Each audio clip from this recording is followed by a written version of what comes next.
Good morning, everyone. It's 8:06 in the East. Do you know where your children are? So we're going to continue on today with our reading from The Unseen Partner by Diane Croft, Love and Longing in the Unconscious, and with A Mystical Path Less Traveled, a Jungian psychological perspective by Dr. Jerry Wright. Yeah. Okay, I've shown you this before. You can find the links to the reference to the books in the video description after this live stream. So I'm just going to plow ahead. Good morning, Art. Nice to see you this morning. I guess I'm advertising Ithaca College for my daughter who went there about more than 20 years ago now. Okay, so the setup, I'm feeling quite well. Art, it's been a challenging weekend, as you know, but I have managed, and that's all that counts.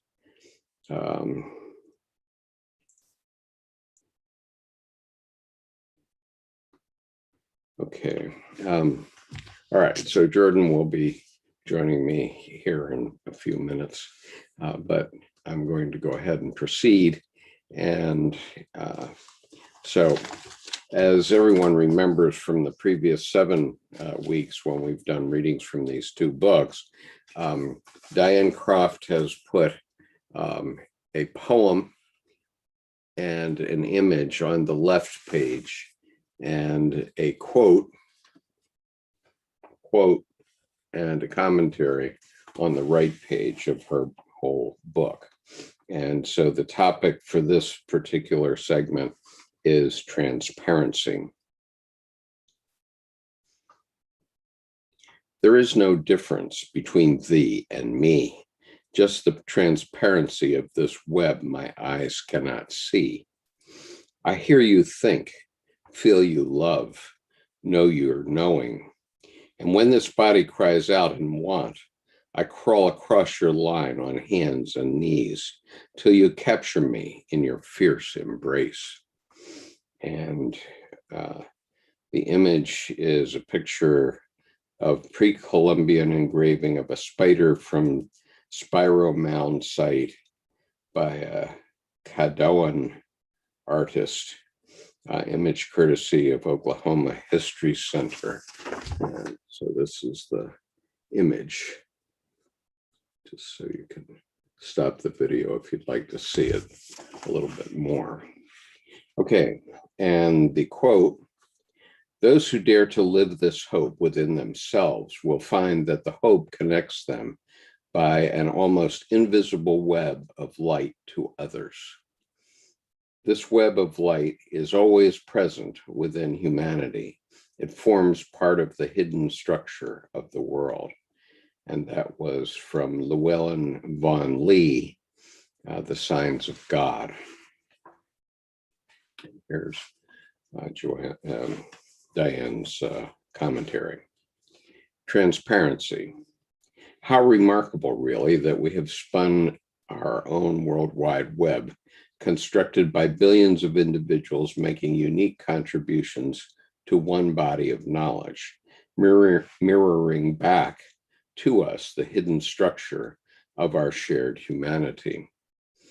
I discovered artists from pre-Columbian times to 2011, from Hong Kong to Lithuania, people I will never know, whose works reflected lost pieces of myself.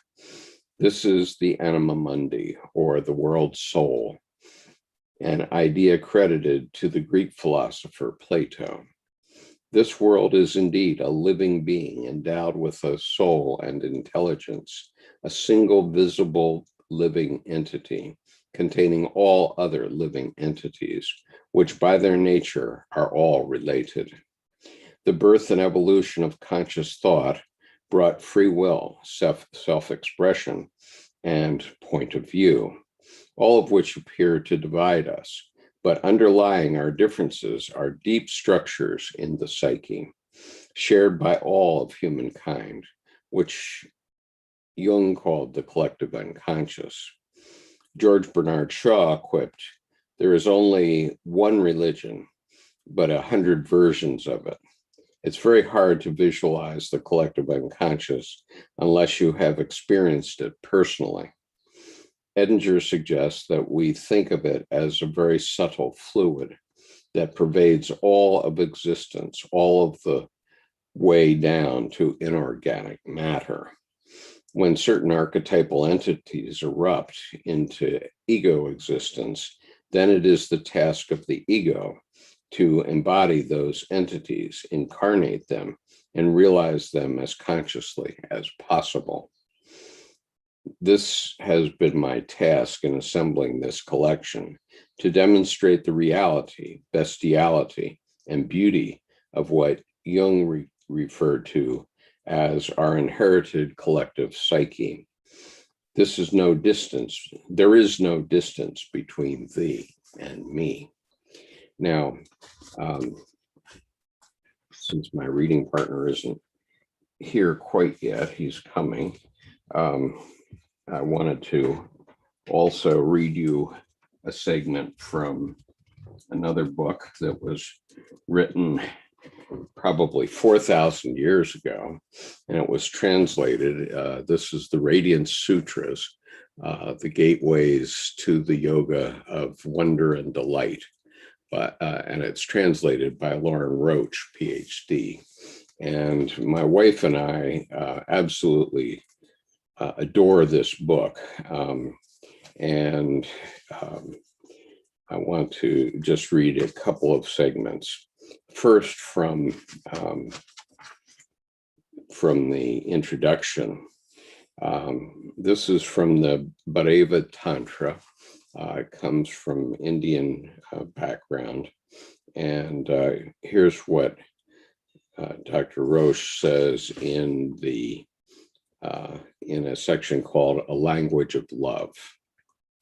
The Bhairava Tantra is set as a conversation between the goddess, who is the creative power of the universe, and the god, who is the consciousness that permeates everywhere. For short, they call each other Devi and Bhairava, or Shakti and Shiva. They are lovers and inseparable partners, and one of their favorite places of dwelling is in the human heart. Okay, so that's the intro to that. And then I would like to read you, because I'm reminded of this section. And I'm reading from Banter verses 10 through 12 of the Radiance Sutras. And my wife and I, after we got this book, we also bought a red Toyota Prius, which we call Radiance, just as a side. So this is Banter verses 10 to 12 from the Radiance Sutras. Elaborate rituals and garish images may be useful in meditation when your mind is whirling with thoughts of sex, money, and power, wandering like an elephant in heat.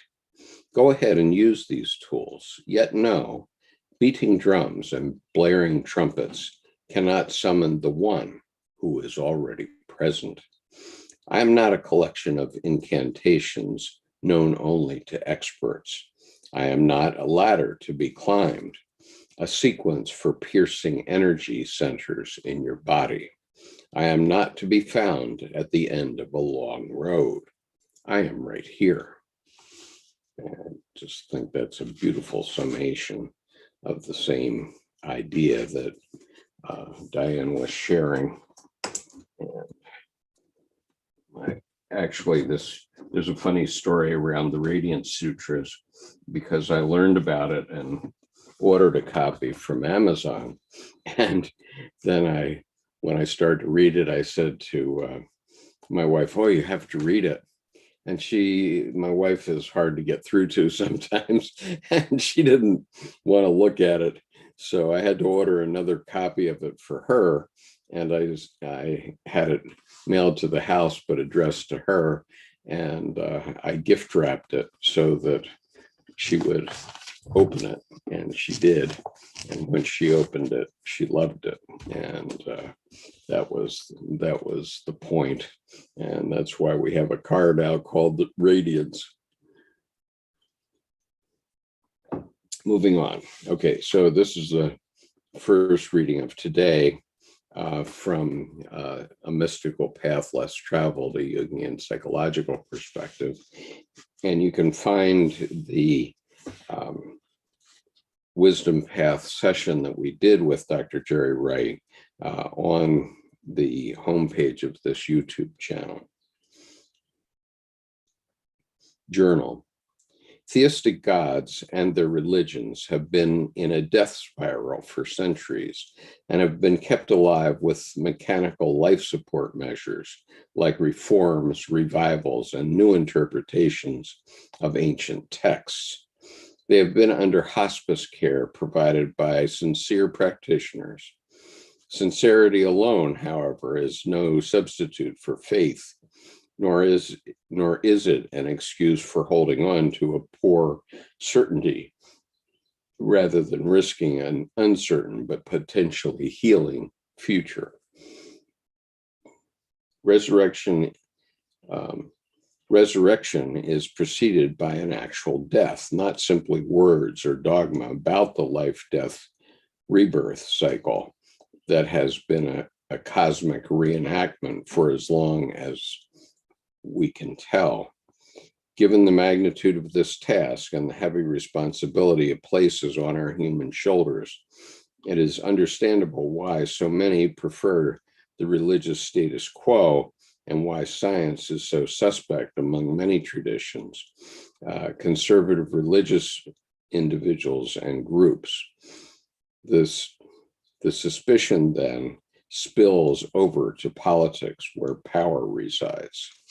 Okay, so that's the first reading from Jerry Wright's book for today. And thank you all for joining this morning.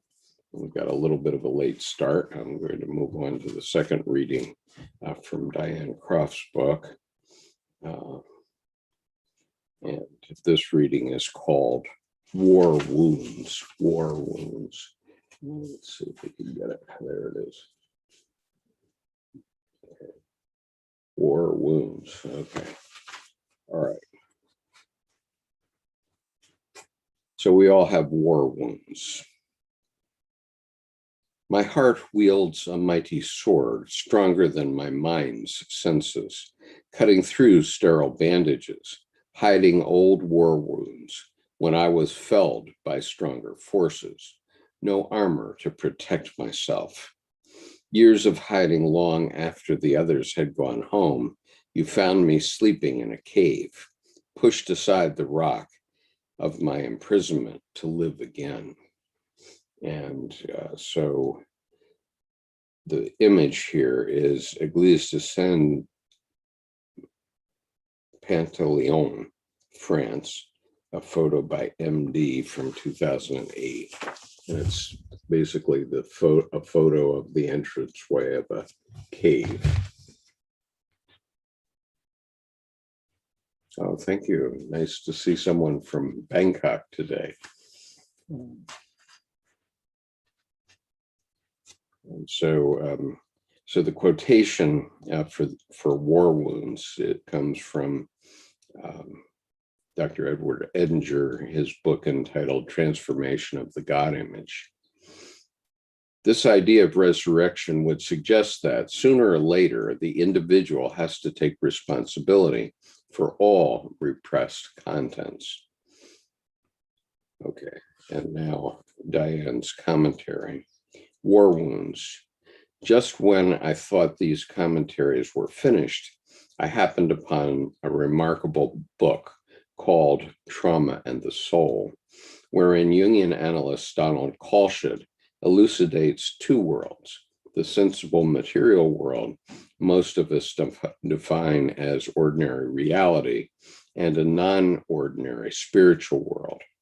My experiences confirm both, but what I had never contemplated was how psychic eruptions from another world, if you will, could be related to trauma.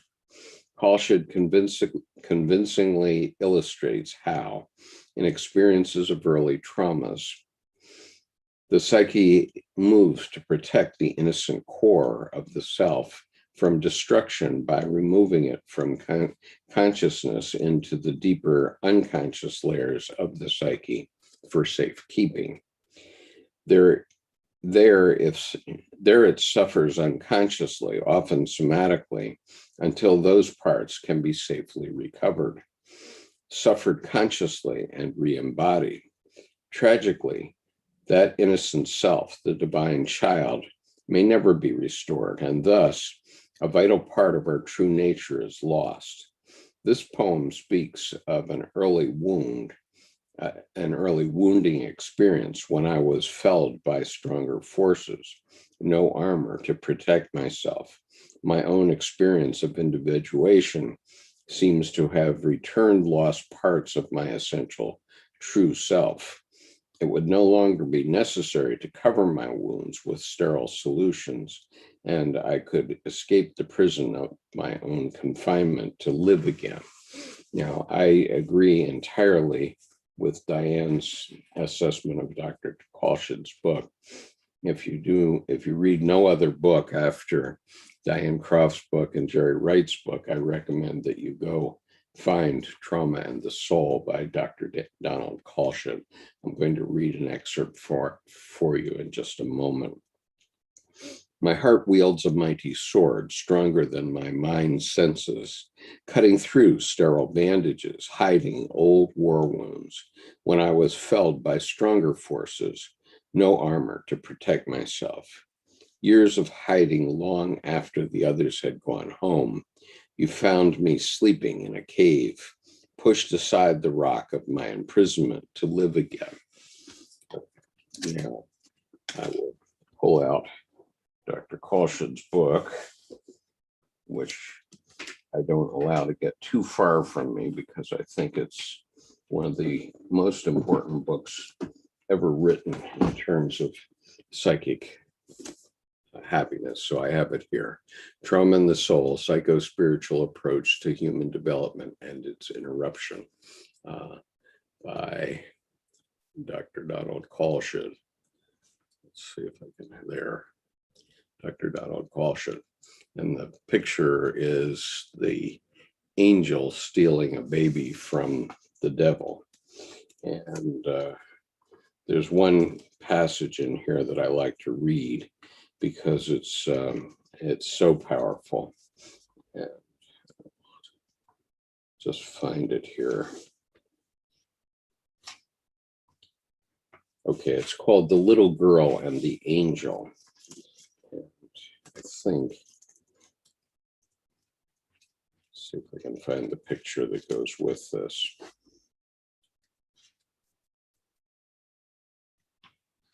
Okay, so here's the picture that goes with this story, where the little girl and the angel, and that's a painting by Helena Wyeth. Presumably, she is the daughter of Andrew Wyeth, I think. Anyway, here's the story: The Little Girl and the Angel. The story comes in directly from Esther Harding, a Jungian analyst in New York, to whom it was reported by the mother of a little girl, age 6. Quote, the mother sent her young daughter to her father's study one morning to deliver an important note written on a piece of paper. The little girl went off to deliver the note. Shortly thereafter, the daughter came back in tears and said, "I'm sorry, mother. The angel won't let me go in." Whereupon the mother sent the daughter back a second time with the same result, only this time more tears and distress.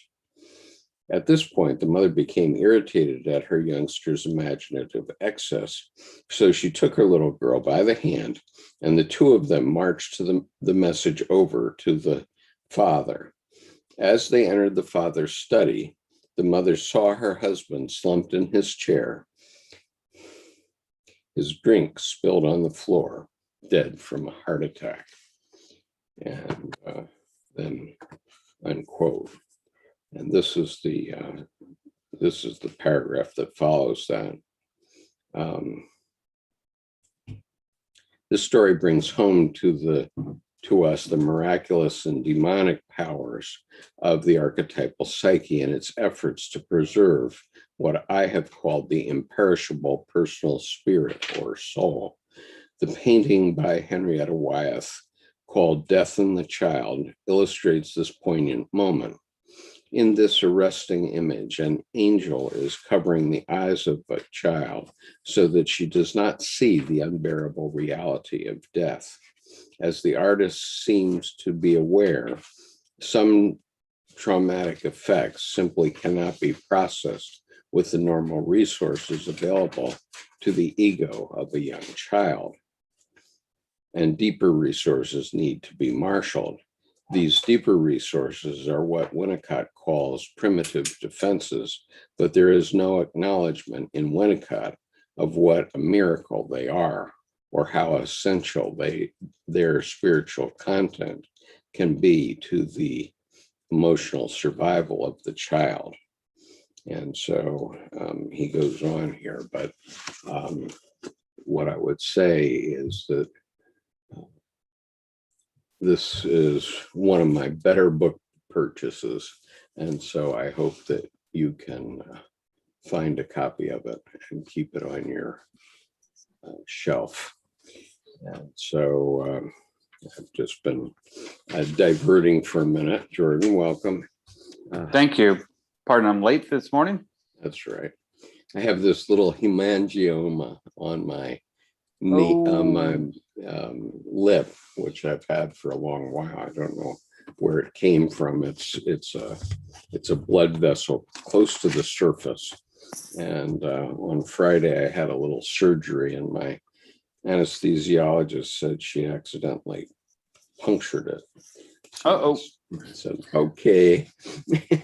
Well, and I when you cut a lip too, shaving or similar, it's one of those. It's too clean a slice on too smooth a tissue, and it just, you almost have to sit like this for like 5 days. If otherwise, you just have to deal with.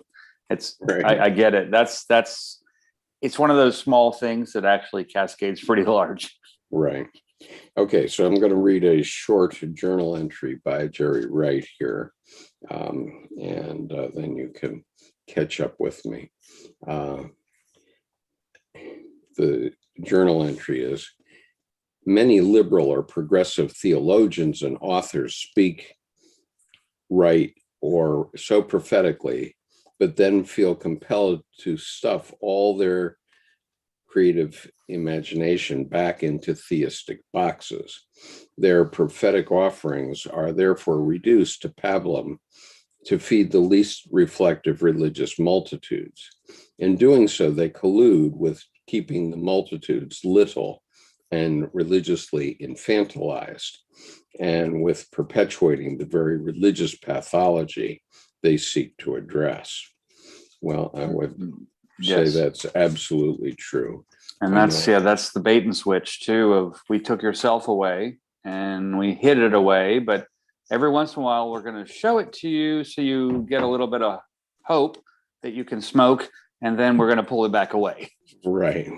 And so that's a wonderful paragraph, the way he really I think he really embraced most of it, especially infantilizing, which is patronizing, frankly. Yeah.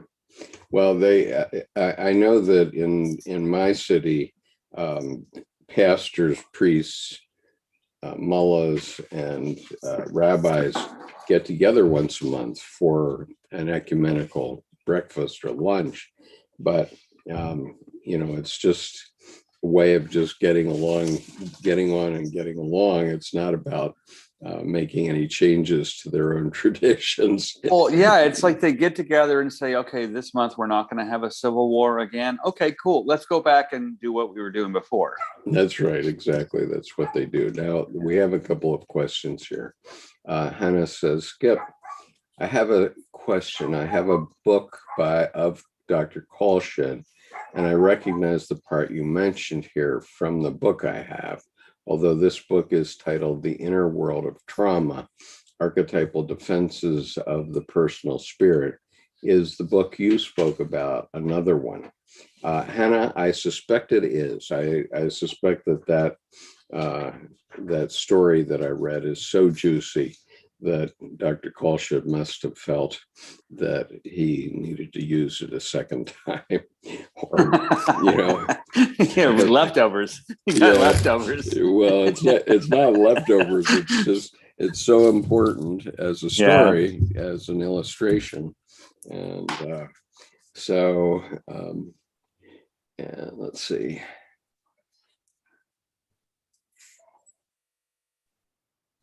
Big Cat says, my ex woke up next to her dead mother when she was 3 years old. Sometimes the angel does not protect the child's eyes. Yeah, well, that can happen too, but sometimes we're lucky and we have an active imagination that saves us, which is what that story illustrates. Well, and there's also dark thonic content there that the child has an opportunity to experience that shows that it's not all, hearts and flowers and, oh, I just said that I better fall off my unicorn. I mean, it's kind of thing. Right. And Fire says, I don't know anyone who can remind any memory from that young age, like 3. Well, I know I have a couple of memories which were traumatic from when I was 2 and 3. A couple of them, one of them, I lived in a quadrangle of apartment buildings in Norfolk, Virginia, where my mother was a Navy wife, my father was at sea, and our neighbor was Michael Todd, and his mother had read a psychology book that said that at the age of 2, a boy should have a hammer. So she went out and bought her son a full-size hammer, and so he was out in the quadrangle playing with it, and I went out and he started to wail on my head with this hammer. And so as my mother told the story, there was this heavy set Navy commander who also lived in that quadrangle, and his name was Tiny Barnes because he was heavy set, but he was shaving when this happened, and he was in his skivvies, and his wife shouts to him, Tiny, Michael's killing Skipper with a hammer. So he goes running out in the quadrangle in his skivvies, takes the hammer away from him, leaves me bleeding, and runs back. And then finishes shaving, right. So I do remember some shady things around that particular time. Well, and I often too, I appreciate the question of how can someone remember something at 3. I kind of have always anecdotally wondered if it's when you started to read. Because by 3, I was collecting stamps, and by 3.5, recited 120 countries and yada yada. But I could read when I was 2, and so everything after 2, I'm like, I'll say something, and my mom will say, "How do you remember that?" Well, because it happened, I mean, and to me, it's matter of fact. But so I get it. But that's the reason Tiny Barnes coming out. And he relieves the hammer and then goes back and finishes shaving. Yeah. And another one. Just very, very briefly, but when I was 3 and my brother was 1, I think he was just crawling, and my father had been at sea for about 3 months, I guess. He'd gone to the Med, and when he came back, he wanted to bring a gift to my mother, naturally enough. And so he brought her a beautiful copy, sculpture of Aphrodite of Rhodes, which is a sculpture which is in the Museum of Rhodes. And so this was a lovely porcelain copy of it. And so we brought it home. My mother opened it and she was thrilled with it. She put it on the telephone stand, and my brother promptly crawled over the telephone stand, shakes it, and the thing comes off and shatters on the floor. And my mother, of course, was totally trashed that happened. And so it was very traumatic. Right. And so that night she sat and she put it back together. She glued all the pieces together, and it wasn't perfect, but it was good enough. And the next morning, my brother came, rattled the telephone table again, and broke it again. Yeah, 1,000 pieces. So well, it's so reminiscent of. Yeah, go ahead. Yeah, so 54 years later, Debbie and I were going to the Athens Olympics, or we were going to Athens before the Olympics, and so my mother said, well, if you ever, she didn't know the name of the piece. And so she said, if you ever see this porcelain piece with this woman combing her hair, and it's a nude, of course, pick one up. And so sure enough, we found it in Athens, and nice. I was able to bring it back. I have one of the two that I brought back here in the house, but I'm not going to go get it now. But that was another traumatic event from my youth.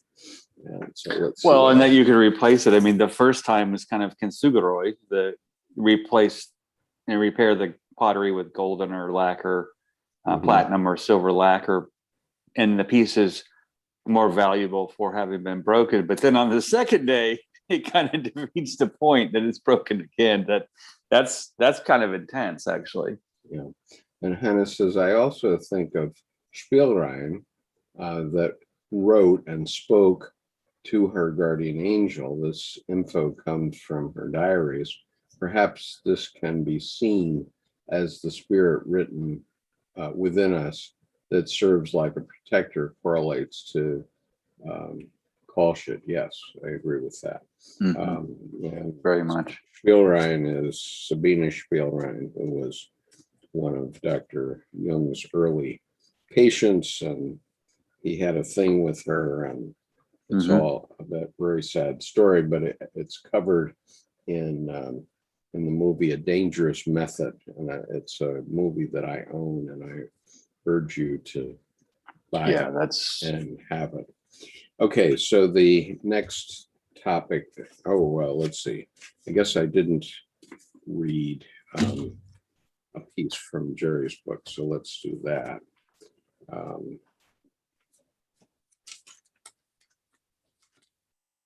Ask them any liberal or progressive. That point next. No, go into the next one. 39. Journal. Carl Jung's most far-reaching psychological insight, I think, was the recalling of the deities and devils to their psychogenetic origins. And that's a quote from Dowerly, 2010. John Dowerly was a Catholic priest from Canada, and he was a Union analyst. And so here's what. That's a really powerful line, though, that Jung did there. Yep. That is, all our deities, devils, and religions are created through the human psyche and imagination, albeit from numinous experiences that we do not create. Such a perspective renders theistic and monotheistic God images and religions limited, terminal, and in need of replenishing after their shelf life has expired. The three major monotheisms, Judaism, Christianity, and Islam, have outlived their best buy dates. Their core contents have not only become spoiled, but toxic, promoting narcissistic tribalism, paranoia, and scapegoating. To extend the metaphor, simply changing the packaging or covering over the expiration dates will not be sufficient.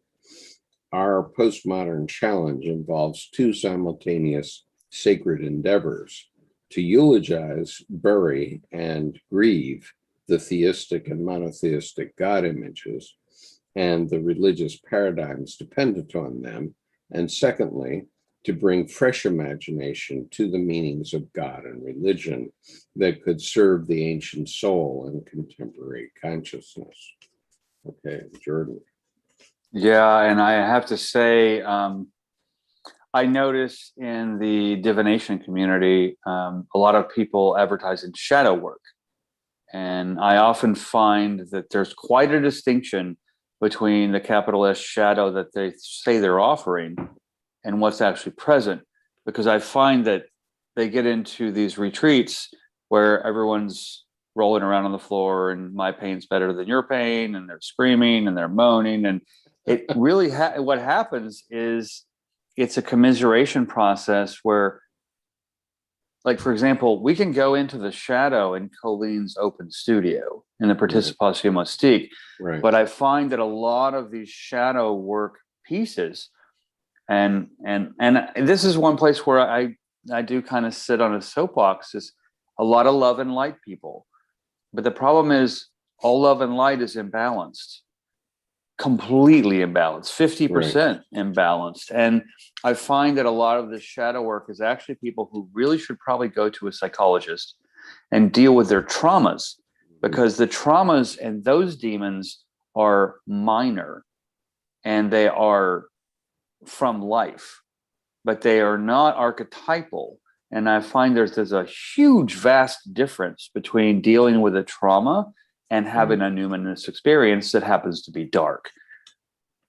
And I think he's speaking to that here, especially when Jung said, as Dowerly said, Carl Jung's most far-reaching psychological insight, I think, was the recalling of the deities and devils to their psychogenetic origins. Right. And to me, that means back to the unconscious. Where do you live? I will come visit. You've just invited me by showing me you're here, but you're not coming out here. I'm going to go in there. And I think that there's so much packed in that first line. And then Jerry Wright does such a service as to how the disservice has been provided over centuries by religious institutions. Right. And the next time you're talking, I'm going to go out and get the link to my talk, Finding the Living God, because Jerry Wright is talking specifically about Nietzsche's observation of something that Jung said was already true throughout Western Europe, that God is dead. Nietzsche said it, and we have killed him. And the reason he said that was because the scientific method had effectively explained away all the myths and said, well, there's no God up there, type thing. And what Dr. Jung did in the next generation was he found the living God, where he lives, and how he goes about doing the work of the Godhead. Yeah, that would be a great link for you to get, because with that Nietzsche quote, especially the God is dead, I always add in parentheses in my books, that God is dead. And that's where, Dr. Jerry Wright fell off the back porch, so to speak, by actually becoming aware that God was actually chaff and was not the wheat of a deity. Right. It was to be shed. It just took centuries. Right. Okay. So now I've done it, but I have to get back onto YouTube. All right. So Finding the Living God. Yeah. And everyone out on YouTube too. This is a wonderful video that Skip has that's anecdotal, but it's also depthful, because it it goes through a long form numinous experience and an expression thereof, and it may help you not be as afraid of that one when you have it. Because one thing, Jung had it, Skip had it, 1993, I wrote no words about my oil paintings other than, this is my inner communion. This is my anima. I stopped. I wouldn't write any more words because I thought they were the men in white suits were going to come cart me away, you know? And then later I realized, oh, Jung did that too. Oh, it's not crazy. Oh, it's just so intense and different than I'm familiar with that it felt crazy, but it was not crazy. It was natural, like capital N nature. And instead of being in society and culture and community, which I hate to put it this way, but civilization separates us from nature in a way. And in that sense, then civilization is a cause of very uncivilized behavior. Yeah, obviously. Because we don't have nature. We don't have the breath is prayer out in the middle of a meadow, you know, or a deer runs by and you know to get behind a tree because you don't want a deer doing this to you, you know, and they're pretty vicious with the paws. So that I would recommend this Skip's Finding the Living God to anyone here. What I did was I captured 3 numinous experiences on film, or actually on tape. 2 of them are motion pictures, and one is a still picture, 2 still pictures. But there's no question about how numinous they were, and it's very difficult to capture these numinous experiences on something that you can then show somebody. And that is so true, because usually you're not wise in time. Usually you're surfing and holding on white knuckled or even just intensely surfing. You're so enmeshed in the experience that the fact that wise in time you clicked to get a picture in it. I really like that, looking under the hood and aware of what's going on, but without interrupting the experience. I mean, you that happens occasionally, and that's rare. And so on this video, I'm glad you did that, because it's different than cataloging yourself. Yeah. I can't see what Miss Stella says. They're parked out in front of my house right now.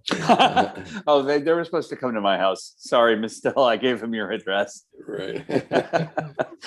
But I didn't know it. So okay. So anyway, these experiences are quite real, and they truly can change your perspective on life. Right. And all 3 of those experiences really changed me. So anyway, I talk about them for an hour and a half on that particular video. So but in a worthwhile way, I have to say, but in a worthwhile way. Right. Okay. So the next segment of Diane Croft's book is Rebirth. Let's see if I can. Maybe you can hold the page up.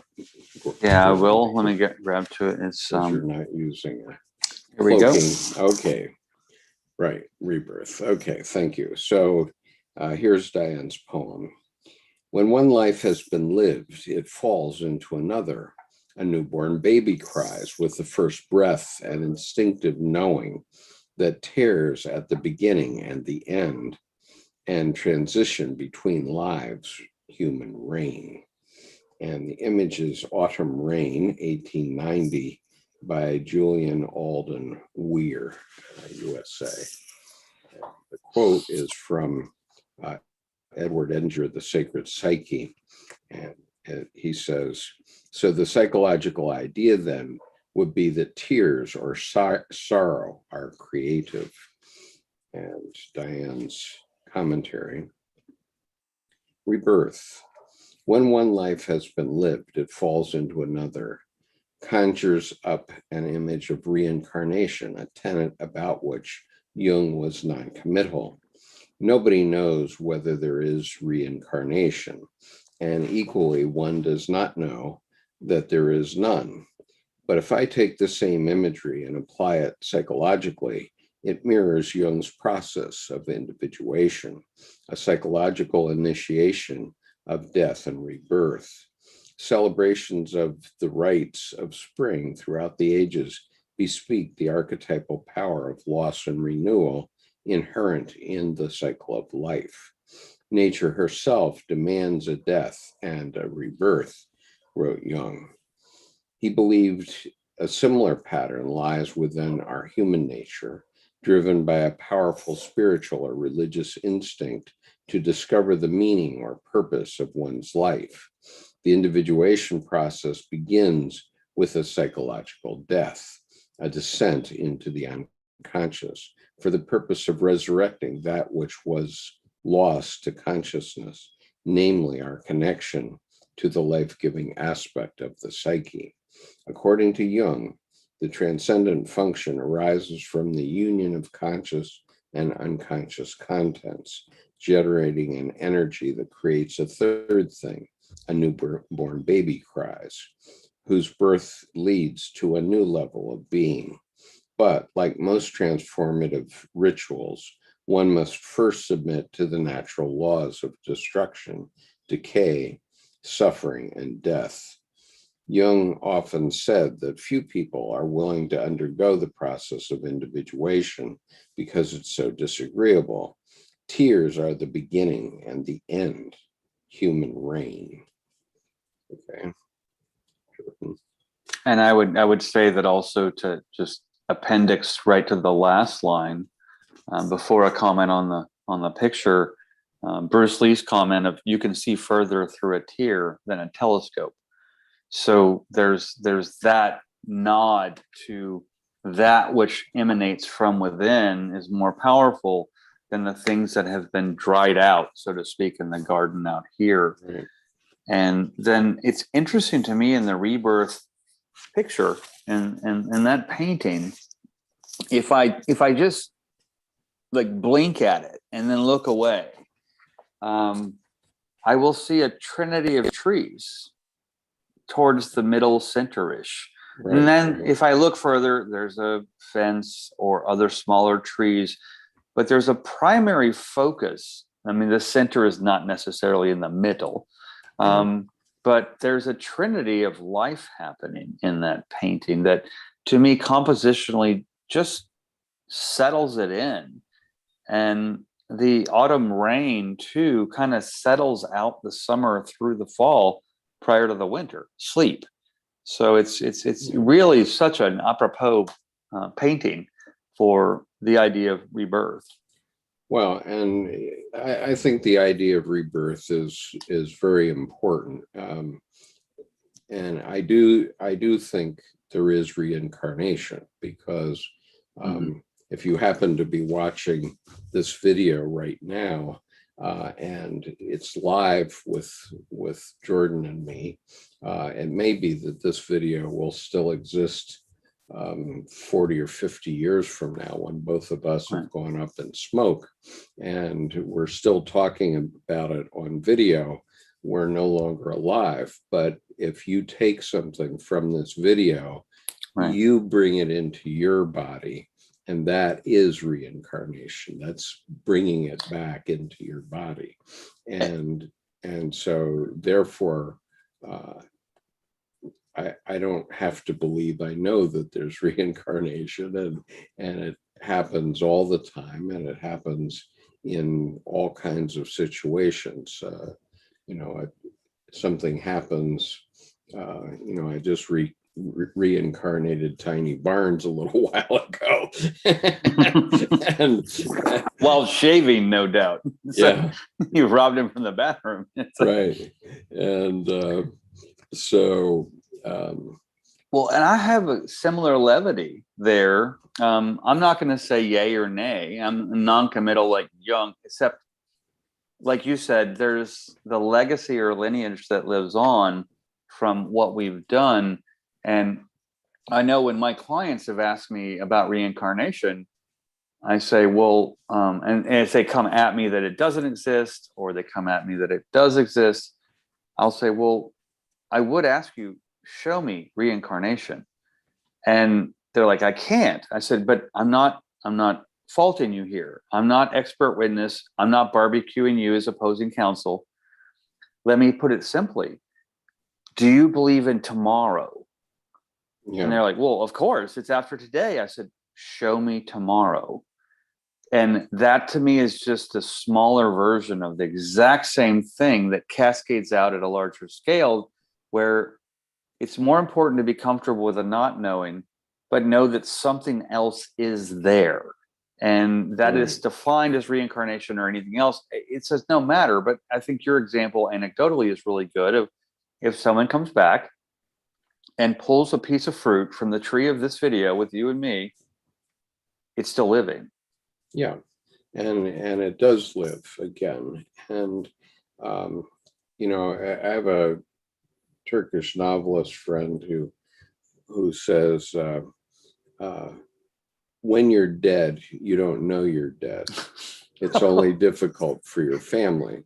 And when you're stupid, it works the same way. Same way. Yeah. Right.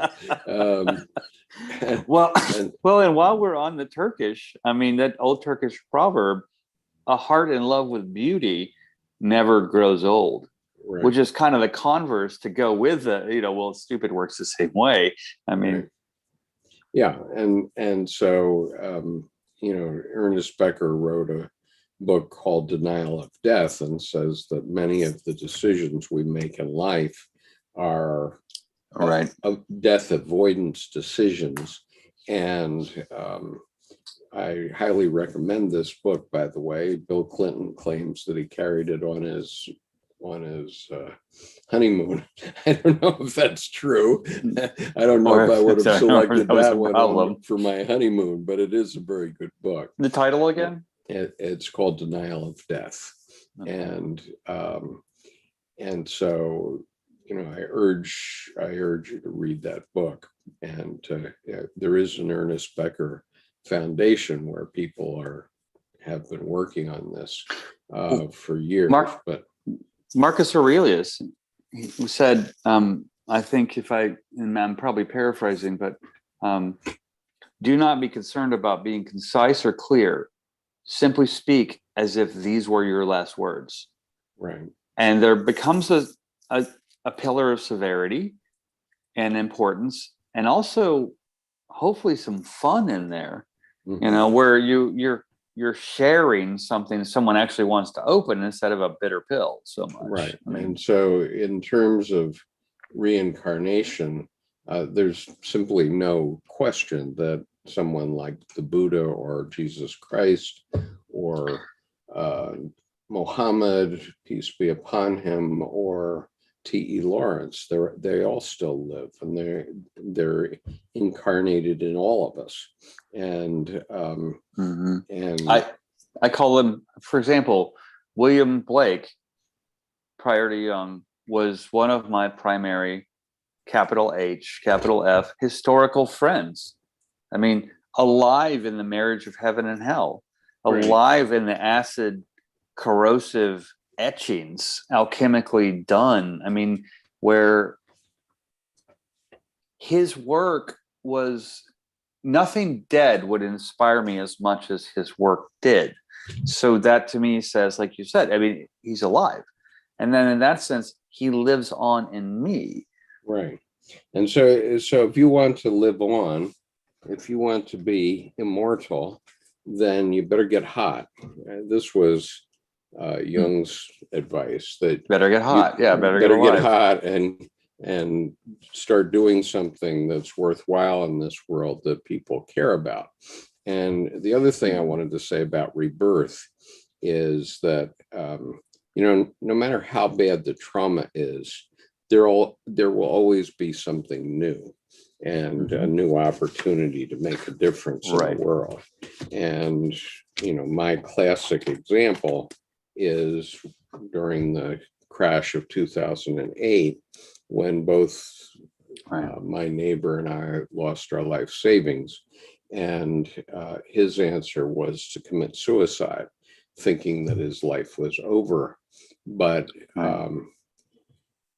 you know, I said, well, wow, I want to see how this movie comes out. I'm not going to I'm not going to do that. I mean, I did have those thoughts, but I said, perish that thought. I want to live on and see what the next thing is. And Well, I've had many good things since then. So I can't, I really made the right choice. Well, yeah, and I honestly, by serendipity and synchronicity, I have to say, in a way, I was lucky. I took a cannonball through the gut on May 5th, 2008, between noon and 12:42. I mean, the time on the clock is indelibly burned in my brain, from the phone ringing to the phone going to silence, and 2.5 years of all the full-time work architecturally I had was gone. Uh-huh. And I was sitting here, I just walked in from the front yard. DHL had delivered my self-published tarot deck. So boxes of shrink wrap decks. So I'm on the phone the whole time. Here's my hand. I've got a tarot deck in this hand. I had picked it up and picked up the phone, and my left hand, which I love, it's the feminine side, just froze in the air. Mm-hmm. And after 42 minutes, I looked over and I was like, I've lost everything. Yeah. And I looked up and my hand's still there, like it wasn't even mine. And I just closed it a little bit and went, oh, but don't lose this. Yeah, and for sure. And so it was like that kind of, okay, I had a Linus blanket, a little, but at the same time, it's, oh, that was a fork in the road. Yeah, it's not going to be easy, but so keep on breathing and keep on stepping. And I just want to recognize our friend Vivian, who is here. Vivian just had come in, because Vivian has told me that she's been accepted at Pacifica Graduate Institute, and I wanted to congratulate you personally. Good job and great paper, by the way. Huge. It was a wonderful result, and we're very much looking forward to having a phone call from you when the time comes. In fact, on the Zoom chat, I'll put my phone number. And we'll have to get a present for Lucy now, so she can heal even more. Who's Lucy? Oh, Vivian wrote a wonderful paper. Oh, okay. And there was anecdotal, and as well right. Went deep into Jung in a way that's so clear and wonderfully written that could be accessible. Yeah. And I had the pleasure and the opportunity and the honor to be able to read it. So so anyway, we're thrilled that one of the people that's participating with us has gone ahead in terms of these areas for her education, and if we had some small part in that, that's great. So I'm going to move on to Jerry Wright again. Here's what he says in a journal entry. From their beginnings, monotheistic religions were breeding grounds for pathological tribalism. The three major pathologies that continue to present are narcissism, we are God's chosen people tribe; paranoia, all other tribes are suspect, deluded, or need what we have; and scapegoating, the real problem lies beyond our tribe in those others. Monotheistic pathology does not stay contained in the walls of temple, church, or mosque. Like a deadly virus, it metastasizes into all arenas of culture and politics. Even more subtly, monotheistic pathology leads into the unconscious of individuals, poisons the soul, and promotes a worldview of us versus them. Boy, do I ever agree with that. Yeah, and I think he really hits the 5-word phrase. I know Bruce Lee said it. I don't know. I don't think he was the original author, but water conforms to its cup.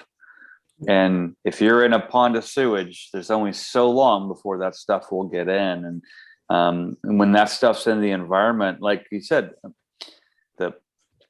it's like a deadly virus. Yeah. It's unseen, it's invisible, it gets in, there's the inherent bias that you don't know you have, that you start to say, and you start to, or you do know you have, but you don't mind. well, and you don't mind, exactly, right. because I mean, then that's you can because see that's it, your tribe, and so you can see an example of it in my interview with Paul Vanderklay, which is on the homepage of this YouTube channel. And in there, I described to Paul that I was a deacon in a Calvinist church, the Reformed Church. And he said, "Oh, well, that's probably Reformed Church of America." And I'm from the Christian Reformed Church, and there's a difference. And, I don't have to get into it here, but, right. Who possibly cares? I mean, Well, really. I remember my grandfather, who he was a troublemaker. Mhm. I mean, probably a 182 IQ kind of troublemaker, which means worse and better, but passed over in some places, because instead of being the pastor at the First United Methodist Church, he would get posited at Floral Heights Methodist Church, the smaller one across town. Mhm. And that was the Methodist way to say, we didn't promote you. I mean, they placed you, but they didn't promote. And that, like you said, who cares? Yeah. I mean, you're still leading people. Right. So Hannah says, do we deny death or time? Denial of death eliminates the concept of phenomena to end and instead leaves room for eternity, everlasting, which is paradoxical, since reincarnation represents exactly this. Well, I don't agree. I'm a gardener, and there are 4 seasons, and 4 seasons each sleep at the end of the season, and they also resurrect and reawaken. So I find reincarnation not to be terribly tricky. I just find it to be somewhat seasonal from an epochal or long-term, centuries-long, lifelong, multi-lifelong way, because winter, spring, summer, fall. I mean, I don't want to go quoting lyrics, but winter, spring, summer, and fall. I mean, but at the same time, winter is nascent; it's asleep. And contrastly, I'm usually more active in the winter. And right, then right. in the summer, it's different. So there's this whole dance, I think, with nature that I think. But even in the winter, there are things that are alive that come back in the spring. Yeah, because in fall, there's winter garden prep for the things that are going to stick around. I mean, the creeping thyme, probably the pansies that aren't so pansy, I mean, as it were.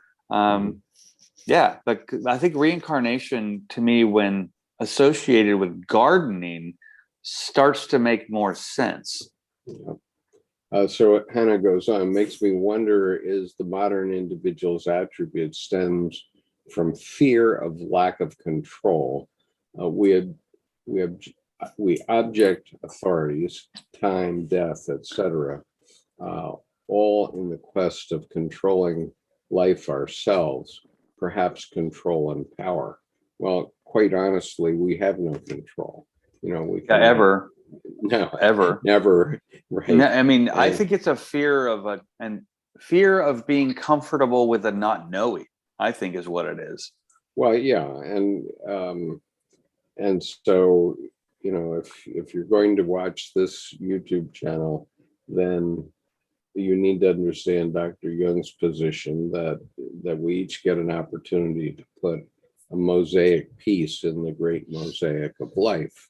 Right. And make your piece count, right? And I hate to maybe put you it get this a way, chance to do more than one piece. Go ahead. yeah, Jordan. I was going to say, and hopefully not a multi Jordan Peterson little mirror on the disco ball self. Yeah, that's right. I just can't. I'm sorry, but I can't get over that. I was kind of halfway kidding the day that popped out, and then now I'm like, oh, no no negativity towards him. I mean, he's one who can't be kept down. That's for sure. I mean, I respect his tenacity and the fact that he will not be held down. But at the same time, just so many quotes. I mean, and there's T.S. Eliot, nothing new, but everything must be original.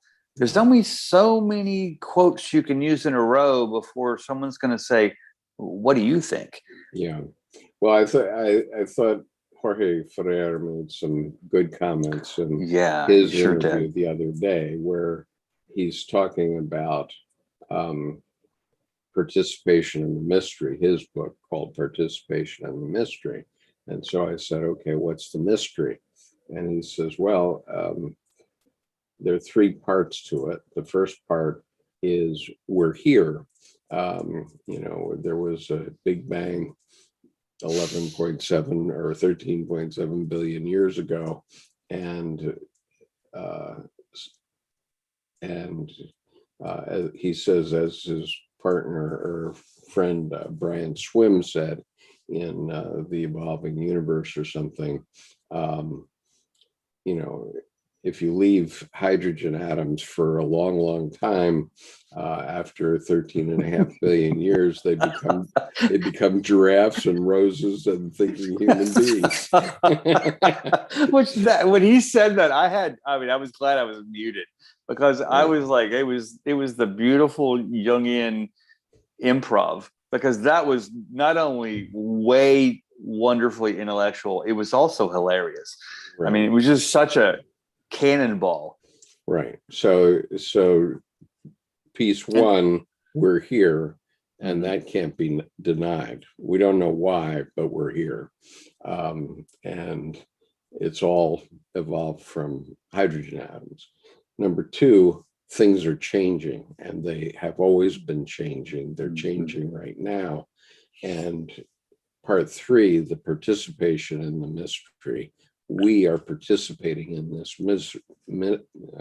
mystery, and we have to decide what our contribution is going to be, what our participation is going to be.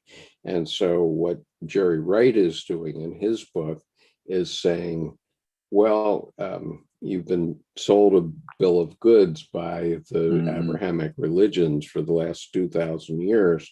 And now we have to take a step back and see where that goes from here. Now, Jerry's perspective is that we should just throw out the Abrahamic religions because of these pathologies that he talks about.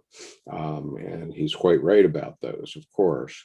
Well, and Jorge Ferrer brought up the pathologizing too, as that's where psychology has gone astray, because it makes shame and guilt now from a medical perspective that something is going to be putting you in the negative, so to speak. And the pathologizing is put offish to anyone who has never experienced any kind of psychological work or individuation or even rite of passage. And I've had the classic example of what he's talking about. We are God's chosen people. I have a very good friend who's a rabbi. He's appeared on the Wisdom Path with us. His name is Steve Hughes. And Steve was the president of the World Union of Progressive Jews. But he's constantly on about we are the chosen people. And I said, Steve, you guys have to stop saying that, because we're all chosen. We're all chosen. We're just in our generation, our physical being is chosen from millions of sperm that are in the birth canal. And so we're one in millions already just in one generation. If you go back all the generations to where life began, my gosh, the chances of you or me existing are almost zilch. And I wouldn't exist except for the pandemic of 1918, because my grandfather's fiance died with her 4 sisters on one weekend. in Right. the pandemic. So therefore, he married my grandmother. I mean, talk about chance and we're all chosen. Go ahead. Well, I was going to say that in regards to we're all chosen, I think I don't want to misattribute, but I think it's Thoreau said, I am only a speck of dust and the world is made specifically for me. Both. Yeah. So it's that kind of, I think, elevated humility. In a sense, the humility of the advanced military, of the warrior who is so unthreatened, as Diane Croft so wonderfully put it. I've always said strong enough to be gentle. I thought I coined it. And now after she said strong enough to be gentle, fierce enough to be courageous. Yeah. I go Googling it and I'm like, I came up with it myself, but I'm not the originator of it. Yeah. And so, it's one of those, okay, back to T.S. Eliot, nothing new, but everything original.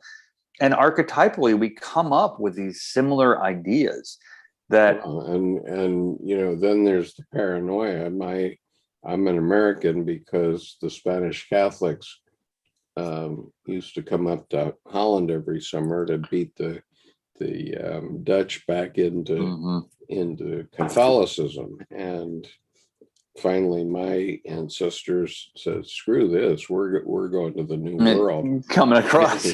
Yeah, and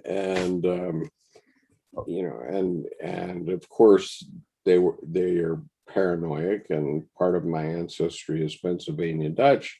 And they say, "You be careful out there among those English," and I laugh. I'm a feral stray. I'm Nordic, so really, we just conquered everyone equally.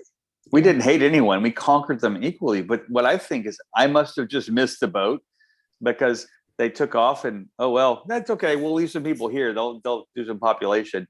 But I'm like, well, wait. You mean that was today? I was supposed to be at the boat. So I laughed at from a Nordic standpoint. I'm like, how am I here growing up in Texas, when I was born?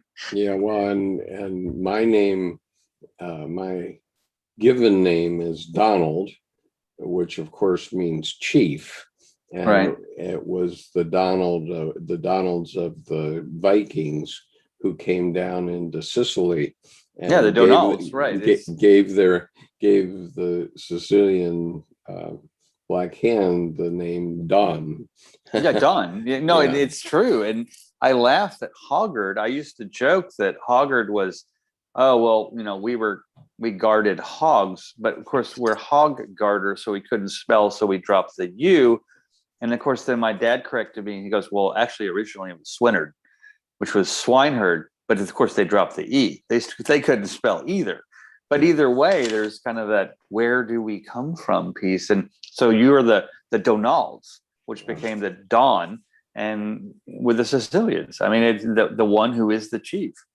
Right.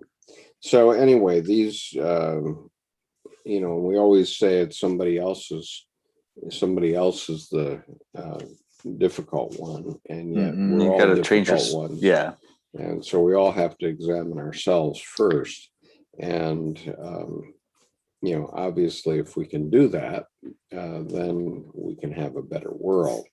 And everyone wants to change the world or other people, but they often don't look to the, when you point, the three fingers pointing back. I mean, at you. I mean, that whole change yourself rather than change the world. And then when you change yourself, the world suddenly has already changed. Right. Okay. So because it's all about perspective. So the next segment here is crawling. Can you show that page? Certainly. Let me get that page 88. 88, and there's there we go. Photograph of a green snake shedding its skin in 2010, and it's Ching Teacher, Minnesota, and the topic is crawling. And this is from Diane Croft's book, The Unseen Partner. As I crawl through this space inch along on my elbows, pull the rest of my weight behind me, drag my legs, heaviest of all, so much longer than I remember I am, sensing the end of the tunnel through which I move, Where comes this knowing light, waits for me at the end. And the quote is from Buddha Amitabha, the Tibetan Book of the Dead. Thine own consciousness hath no birth, no nor death, and is the immutable light. And Dr. Jung really thought that Tibetan Buddhism was the one religion that came closest to his psychology, actually. Mm-hmm. Well, it removes the emotional aspects and gets to the heart of the matter with feeling. But for example, nature doesn't know any emotions. It has weather. And that's, to me, that's one of the primary wonders, as it were, of Buddhism, is that it's closest to capital N nature and has weather. I mean, I think anecdotal point recently, the Dalai Lama, there was a whole group of monks, and they were talking about the sexual indiscretions of some master teachers with their students. And they were talking about how much compassion they should have and how they should put them in therapy or address them carefully and understand they have traumas too. And there was all this wimpy, we don't know how to act language at the aggressor. And the Dalai Lama slammed his fist on the table so hard, every plate jumped, most glasses toppled. And he just said, I mean, in a booming, and I won't do it here, this must stop. Right. That's it. And that was, to me, that was fierce enough to be compassionate. Mm-hmm. That was that statement. And it wasn't all this Mickey Mouse, Bobby won't get in trouble for putting the baseball through the window. He'll mow a bunch of lawns to pay for it. I know he's sorry. No, there was none of that. There was the boom. And he put an epochal period at the end of the sentence. And that, to me, kind of is just reminiscent of that whole, the Jung's affinity with Buddhism even. Right. Okay, so Diane's commentary, Crawling. Reading this poem feels like a snake shedding its skin, a metaphor quite appropriate to the process of individuation. Snakes shed the outer layer of their skin when they grow too big for their skin, continuously throughout their lives until they die. To begin the shedding process, a snake instinctively rubs its nose against a rock or a hard object to create a rip in its skin, which it continues to work on until it crawls out of its old skin to reveal a vibrant, healthier one. In this poem, moving toward the light, i.e., emerging consciousness, implies a shedding of old forms to accommodate something larger. For Jungian analyst Mary Stein, what we are moving toward, especially during these times of apocalyptic foreboding, is a new image of God. Quote, allow the unconscious to smash the cathedral and to show you a larger image of God, because your God is too small and too confined in the boxes of dogma and habit. Instead, concentrate yourself on your own symbols and your own history, and let your unconscious respond, trusting that God, who revealed himself in the beginning, will respond with symbols of transformation and renewal. Unquote. Every living thing evolves, so why not our sacred selves? I remember coming across the question, are we to believe the Godhead spoke 2,000 years ago and has nothing more to say? Or are we given the gifts of consciousness, the mythic price we paid to eat from the tree of knowledge, so that we might participate in the divine drama here on earth? Writes Tom Cheetham in After Prophecy. Quote, the light of heaven is not the light of the world at some far remove. It comes from within things and persons in their immanent individuality. It is always here and now, swelling creation with life. Jordan.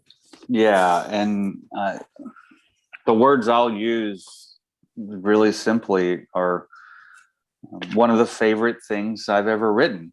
When I said, someone asked me what I felt like after a transformation. And I said, I'm simply the snake. Its skin shedded. The snake, its skin not missed.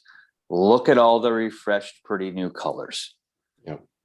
And it's, you leave, to me, and I think even in my book, forgetting is forgetting, because forgetting makes more room for the good stuff. So you forget the skin you shedded. You don't run around talking about, look at how I transformed and look at what I did. And you don't self-aggrandize and play the pomposity or the psychopomp of, look at what I did. I mean, you're not 4 years old on the diving board. Look, mom, watch me dive. Right. You know, you after a point, your child becomes a parent of the woman or the man, you know, and you don't need to watch you dive. It's like, well, no, go do a gainer and don't land on your stomach.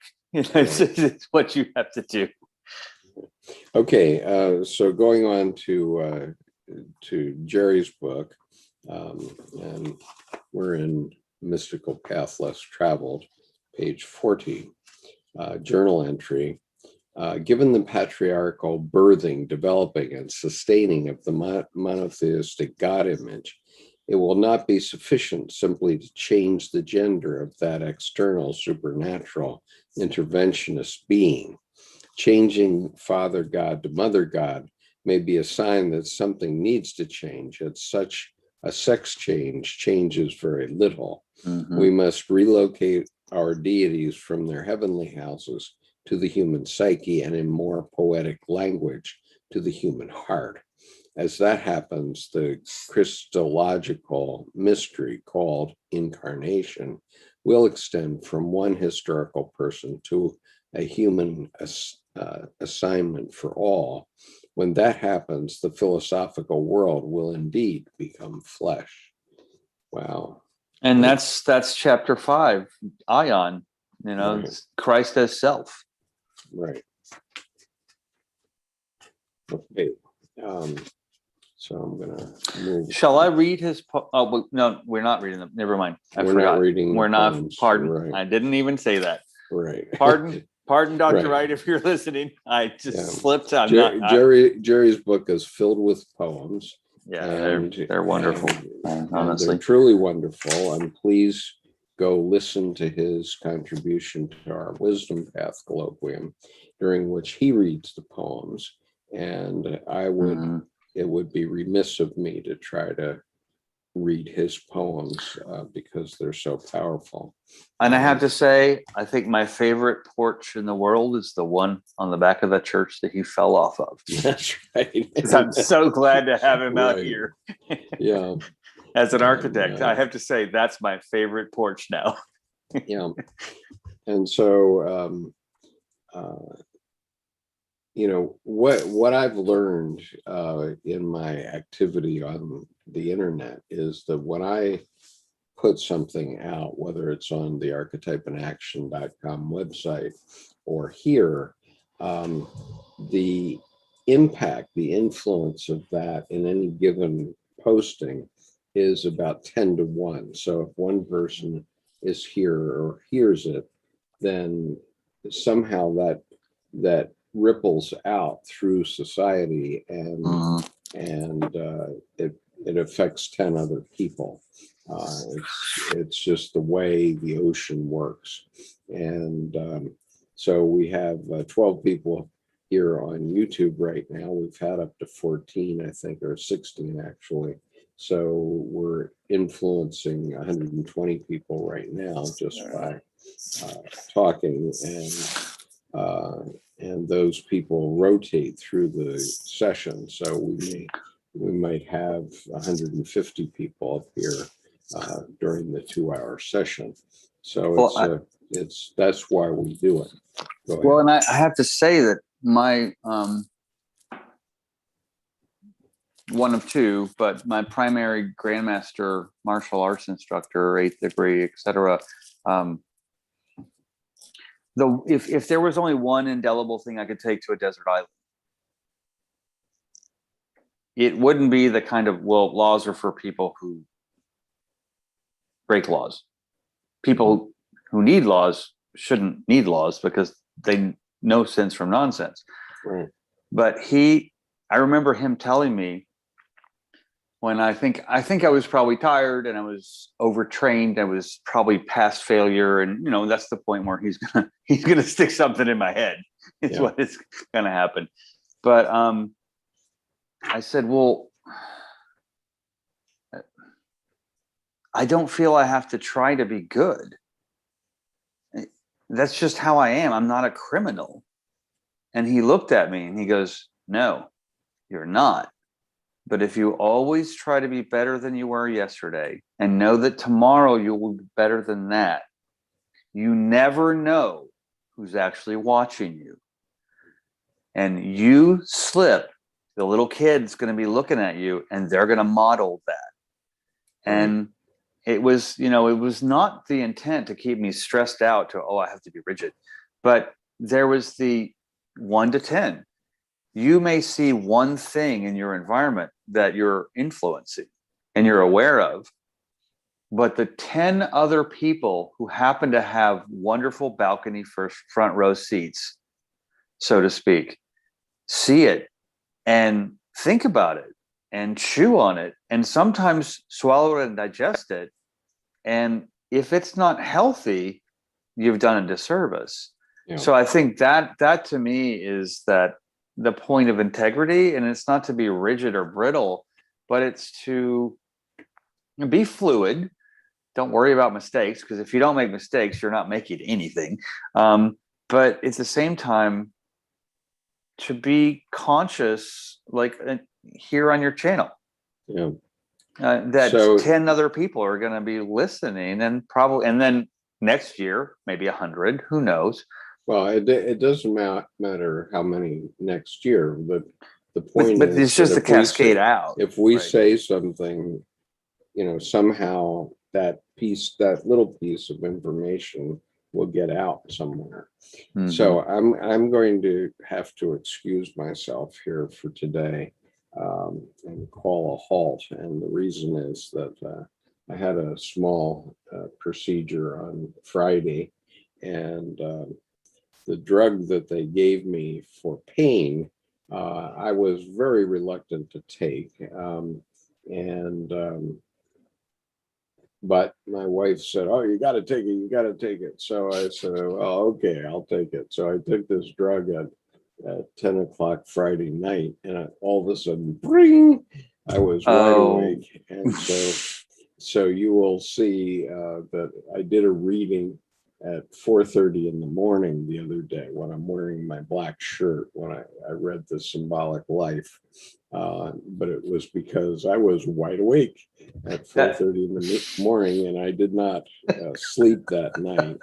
And so I'm afraid it's catching up with me a bit today. Well, I appreciate that you're self-aware enough to notice prior to it catching up to you. I mean, where you see it coming. Yeah. We've had an hour and a half. Right. Yeah. So Patrick, thank you for your wish and Big Cat. It was, it's been good every time we've done these readings, and I expect that we'll continue on for a few more weeks. And so I hope you'll join us again, but my eyes are going, right. You're getting, the pre-nap jerk. Right. Yeah. And so I'm hoping I might get an hour or two of sleep.